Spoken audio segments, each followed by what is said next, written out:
অধিকাংশ মানুষই বলে এই ধরনের গাইনোকমাস্টিয়া সার্জারি করার কি দরকার। প্রথম যখন বডিতে লোম থাকে তখন মনে হয় এটা কিছুই না, লোম ফালানোর পরে বোঝা যায় যে জিনিসটা কত বড়। দেখতেই পাচ্ছেন বেশ বড় চাকা হাতে ধরাই যাচ্ছে। এই চাকাটা থাকলে আসলে যখন সে গরমের মধ্যে বের হয় অনেক বড় হয়ে যায়। এখন যেহেতু ঠান্ডার মধ্যে আছে, ক্লিনিকে এসি লাগানো, সেই কারণে এটা ছোট মনে হচ্ছে, পরবর্তীতে বড় মনে হয়।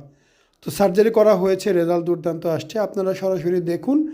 এবং আমি সবসময় চেষ্টা করি অথেন্টিক ভিডিওগুলো আপনাদের দেওয়ার জন্য, যাতে আপনারা সামনে থেকে স্পষ্ট দেখতে পারেন।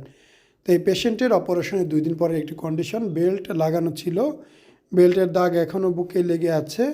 সো আশা করি রেজাল্ট দুর্দান্ত লাগতেছে আপনাদের কাছেও। বুকে তিলের দাগ, তিল আছে, আপনারা আগের ফুটেজের সাথে মিলাবেন। কেননা ভালো রেজাল্ট দেখলে অনেকেই বিশ্বাস করতে চায় না যে মানুষ একজন। সো আপনাদের জন্য এই প্রমাণগুলো রেখে দিলাম। আসসালামু আলাইকুম, মোহাম্মদ শাকিল হোসেন বলছি। 2017 সাল থেকে আমরা গাইনোকমাস্টিয়া নিয়ে নিয়মিত কাজ করছি এবং ভিডিও প্রকাশ করছি।